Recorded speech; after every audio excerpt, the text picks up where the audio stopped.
Mannar Kuttamperoor Shanthinivas charitable സൊസൈറ്റിയുടെ ആഭിമുഖ്യത്തിൽ Thazhakkara Mar Pachomios കാരുണ്യഭവനിൽ Christmas പുതുവത്സര ആഘോഷം സംഘടിപ്പിച്ചു.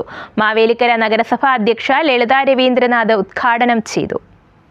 മാന്നാർ കുട്ടമ്പേരൂർ ശാന്തിനിവാസ് ചാരിറ്റബിൾ സൊസൈറ്റിയുടെ ആഭിമുഖ്യത്തിൽ തഴക്കര മാർ പക്കോമിയോസ് കാരുണ്യഭവനിൽ നടന്ന ക്രിസ്മസ് പുതുവത്സര ആഘോഷം മാവേലിക്കര നഗരസഭ അധ്യക്ഷ ലളിത രവീന്ദ്രനാഥ് ഉദ്ഘാടനം ചെയ്തു. സതീഷിന്റെ നേതൃത്വത്തിൽ നടക്കുന്നത്. സതീഷ് ശാന്തിനിവാസ് എന്ന് പറയുന്ന ഒരു വ്യക്തി അതൊരു പ്രസ്ഥാനമാണ് എനിക്കറിയാം. വളരെ വർഷക്കാലമായിട്ട് ഞങ്ങൾ തമ്മിലുള്ള പരിചയം, ഇങ്ങനെയുള്ള കാരുണ്യ പ്രവർത്തനങ്ങൾക്കൊക്കെ നേതൃത്വം കൊടുക്കുന്ന ഒരു വ്യക്തിയാണ് സതീഷ്.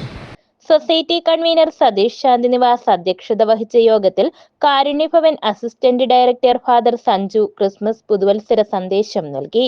അന്തേവാസികൾക്കുള്ള സൗജന്യ മരുന്ന് വസ്ത്ര വിതരണം വാർഡ് കൗൺസിലർ പ്രസന്ന നിർവഹിച്ചു.